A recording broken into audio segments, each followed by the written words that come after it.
요한복음 34번째 시간입니다. 요한복음 7장 45절에서 53절까지의 말씀 함께 보시겠습니다. 오늘 본문은 초막절 사건의 마지막 장면입니다. 예수님을 잡으라는 명령을 받았던 성전 경비병들이 빈손으로 돌아오고 그들을 추궁하는 바리새인들과 지도자들의 대화가 펼쳐집니다. 흥미로운 것은 이 장면을 통해 오히려 예수님의 말씀의 권위와 지도자들의 무지가 대조적으로 드러난다라는 것이죠. 오늘 볼 말씀을 크게 네 가지 장면으로 나눌 수 있습니다. 첫 번째는 성전 경비병들의 증언입니다. 그들은 예수님을 잡아오지 못한 이유로 이렇게 말했죠. 이 사람처럼 말하는 이가 없었습니다. 예수님의 말씀 속에 그 누구에도 느끼지 못했던 특별한 권위를 그들이 경험했다라는 것이죠. 두 번째로 지도자들의 반응입니다. 바리새인들과 대제사장들은 경비병들을 무지한 군중으로 비웃습니다. 율법도 모르는 무리들은 저주를 받았다라고 말이죠. 하지만 정작 진리의 말씀을 모르는 사람들은 바로 그 비난을 퍼붓는 그들 자신이었습니다. 세 번째로 니고데모의 개입입니다. 니고데모는 밤에 예수님을 찾았던 바리새인이었습니다. 그는 담대히 신앙 고백을 하지 못했지만 최소한 이 율법을 판결하기 전에 그의 말을 올바로 들어야 된다라고 말했습니다. 조심스럽지만 예수님께 대한 공정한 기회가 주어져야 된다라고 말하고 있는 것이죠. 실상 그 또한 공정한 기회를 통해 그 또한 선택을 했어야 마땅했습니다. 마지막으로 네 번째로 바리새인들의 조롱입니다. 그들은 니고데모를 향해 당신도 갈릴리 사람이냐라고 하면서 성경을 제대로 좀 봐라라고 이야기하며 조롱합니다. 하지만 성경은 이미 갈릴리에서 큰 빛이 비칠 것을 예언하고 있었죠. 오히려 성경을 잘 안다고 자부하는 그들이 말씀을 보지 못한 겁니다. 이렇게 오늘 본문 말씀은 세 부류의 모습을 보여줍니다. 예수님의 말씀의 권위를 인정한 경비병들, 지식과 권위에 사로잡혀 오히려 진리를 놓쳐버린 지도자들, 그리고 조심스럽지만 조금씩 주님께 다가가고 있는 니고데모의 모습. 우리는 이 세 부류 중에 어디에 속하고 있습니까? 이 질문을 통해서 오늘 말씀을 살펴보는 우리 모두 되었으면 좋겠습니다. 네, 45절에서 46절, 49절까지의 말씀 함께 보시겠습니다. 경비병들은 단순한 자벽부가 아니었습니다.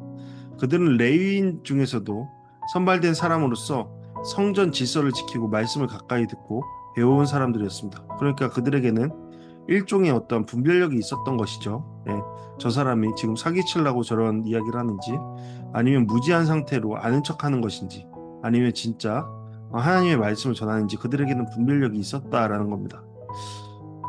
이렇게 그들은 예수님을 잡아오라는 명령을 받았습니다. 그런데 그들이 보고하는 것이죠. 지금까지 이 사람처럼 말하는 사람이 없었습니다. 그들은 올바로 분별하고 있는 것이죠. 예수님의 말씀이 보통의 사람들, 지혜 있는 사람보다 더 위에 있다는 것을 그들은 직감적으로 알고 분별했던 것입니다. 이 말은 단순히 말을 잘한다라는 정도가 아니죠. 그들은 많은 랍비들의 가르침을 들었지만 예수님의 말씀을 유일무이한 권위를 지니고 있었음을 인정한 겁니다. 예수님의 말씀 속에는 사람을 사로잡고 사람의 마음을 깨뜨리는 신적 능력이 있다라는 것을 그들이 느낀 것입니다. 하지만 경비병들에게 이러한 말을 들은 바리새인들의 반응은 상당히 무례했습니다. 그들은 무지한 군중들과 동일시하며 그들을 비웃었죠. 율법도 모르는 이 무리들은 저주받았다. 그 저주받은 무리들의 너희들은 현혹된 것 아니냐. 이렇게 그들을 조롱하듯이 말했습니다. 하지만 아이러니컬하게도 자신들이야말로 성경 전문가라고 뽐내고는 있지만 정작 하나님의 아들이신 예수님의 말씀을 전혀 깨닫지 못하고 올바로 분별하지 못하는 것을 계속 드러내고 있습니다. 그들이 지금 바리새파 사람들이 지금 그들이 가지고 있는 수준을 그대로 적나라하게 드러내는 장면이다라고 볼 수 있는 것이죠. 이러한 때에 니고데모가 등장합니다. 여러분 기억하시나요? 3장 말씀에서 니고데모요. 그는 전에 밤에 예수님을 찾아와 대화를 나누었던 바리새인입니다. 밤에 찾아왔다라는 것은 무엇이죠? 네, 앞서 예수님의 말씀 속에 다른 무엇을 느꼈다라고 고백했던 성전 경비원들과 같은 것을 니고데모는 느꼈고, 그리고 그것을 알기 위해 예수님을 찾았던 겁니다. 하지만 그가 밤에 찾은 것은 인적이 드문 밤에 찾은 예수님을 찾은 것은 여전히 자신의 신분에 대한 부담감이 있었기 때문이죠. 자신이 가지고 있던 신분에 대한 위치 아니면 명예, 그것을 통한 어떤 부에 대한 것들을 쉽사리 놓을 수 없었던 겁니다. 그래서 그는 밤에 사람이 없는 밤에 예수님을 찾았던 것이죠. 그러니까 그는 지금 선택의 기로, 양자택일의 선택의 기로에 서 있었음을 우리는 볼 수 있는 겁니다. 아직은 공개적으로 니고데모는 예수님의 제자라고 고백할 수 없는 수준에 있었습니다. 하지만 적어도 그는 앞으로 나와서 이런 말을 합니다. 우리 율법에는 사람을 판결하기 전에 먼저 그 사람의 말을 들어보도록 돼 있지 않습니까? 라고요. 그러니까 요구하는 것이죠. 정당한 절차를 통해서 이 모든 일들을 이뤄가야 된다고요. 니고데모는 지금 예수님을 대놓고 옹호하지는 않습니다. 다만 율법의 기본 원칙을 들어서 예수님께 공정한 신문과 절차가 필요하다라고 말하고 있는 것이죠.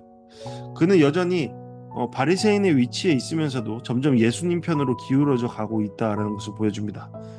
그의 말에는 큰 담대함은 없지만 최소한의 양심과 공의를 따라 발언하고 있는 것입니다. 네, 그렇습니다. 니고데모는 밤에 예수님을 만나고 거듭남에 대한 예수님의 말씀을 듣고 그 말씀을 그저 저쪽 멀리 던져버린 것이 아니라 그 마음속에 품고 깊이 생각하고 계속적으로 고민하면서 조금씩 변화하는 모습을 보여주고 있는 것입니다. 우리도 마찬가지죠. 우리도 단순한 변화가 아니라 주님의 말씀을 우리 마음 깊이 새기고 그것을 깊이 들으려는 노력 속에서 삶의 변화를 서서히 경험해 가는 것입니다. 그것이 우리의 신앙이라고 볼 수 있는 것이죠. 그러니까 우리한테 중요한 것은 순간적인 이해와 순간적인 선택이 아니라 계속적인 하나님의 말씀에 대한 깊이 있는 묵상과 생각과 일상 속에서의 조금씩의 변화가 아닌가 생각해 봅니다. 니고데모의 개입 그리고 그의 요구에 대한 바리새인들의 대답은 무엇이었습니까? 비슷한 조롱이었습니다. 당신도 갈릴리 사람이냐? 성경을 살펴봐라. 갈릴리에서는 예언자가 나올 수 없다라고 말이죠. 이 말은 조롱과 무시입니다. 하지만 성경은 오히려 갈릴리에서 큰 빛이 비칠 것을 예언하고 있었습니다. 이사야 9장 1절에서 2절 말씀을 보면 알 수 있죠. 정작 율법과 예언서를 달달 외우던 그들이 눈앞에 그들의 어떠한 욕망, 그들의 주장함을 더욱더 높이기 위해서 진정 그 율법을 제대로 깊이 생각하지도 못하는 부분을 우리는 볼 수 있습니다. 요한복음은 이러한 아이러니를 강조하고 있습니다. 율법을 모른다고 무리를 저주했던 그들이야말로 율법의 진정한 뜻을 알지 못하고 있다라는 것을 보여주고 있는 것이죠. 결국 이 장면은 이렇게 마무리됩니다. 그들은 제각기 자기 집으로 돌아갔다라고 말이죠. 예수님을 신문하지도 못한 채 분노만 쏟아내고 그저 흩어져 버린 것이었습니다.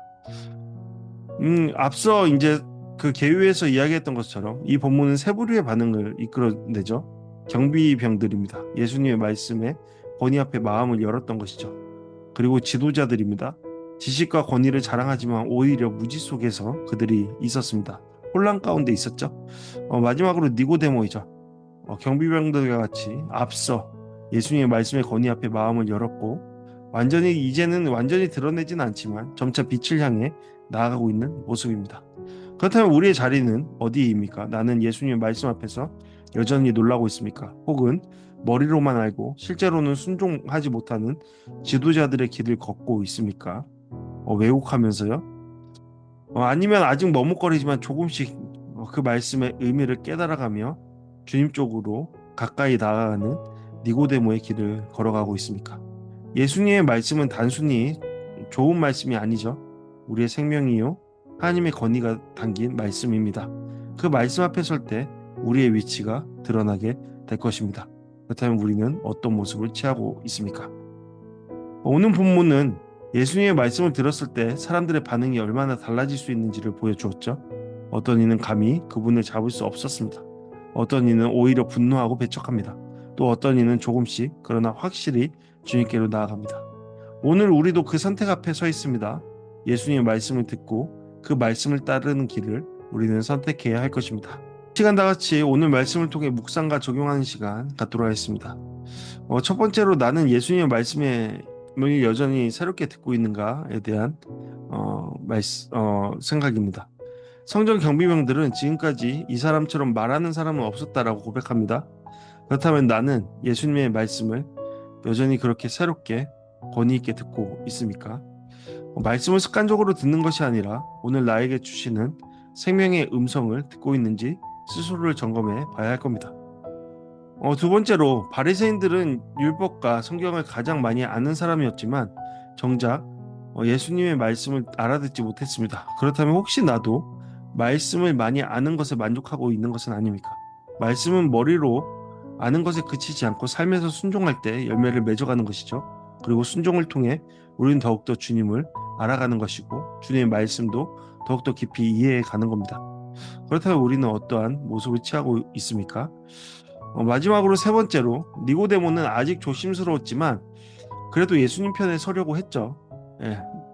그렇다면 나는 신앙을 드러내는 자리에서 머뭇거리고 침묵하고 있는 것은 아닌지 생각해 봐야 할 겁니다.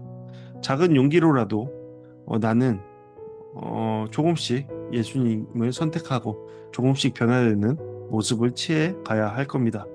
그럴 때 우리는 더 이상 예수님의 말씀을 침묵하는 모습이 아니라 예수님의 말씀을 나타내고 드러내는 그 자리에 서서 주님의 영광과 빛이 되는 그러한 한 자녀로서의 삶을 이행해 갈 것이다 라고 생각합니다. 다 같이 함께 기도하기 원합니다. 나를 위한 기도. 주님 말씀을 들을 때마다 그 권위와 생명력을 깊이 깨닫게 하시고 머리로만 아는 것이 아니라 삶으로 순종하게 하소서. 함께 기도하기 원합니다. 교회를 위한 기도. 주님, 우리 교회가 지식만 자랑하는 공동체가 아니라 말씀으로 살아내는 공동체 되게 하소서. 진리 앞에서 겸손히 엎드리는 교회 되게 해달라고 함께 기도하기 원합니다. 마지막으로 중보 기도하기 원합니다. 주님, 아직 믿음을 주저하는 이가 있다면 니고데모처럼 작은 걸음이라도 주님께 가까이 나아가게 하소서.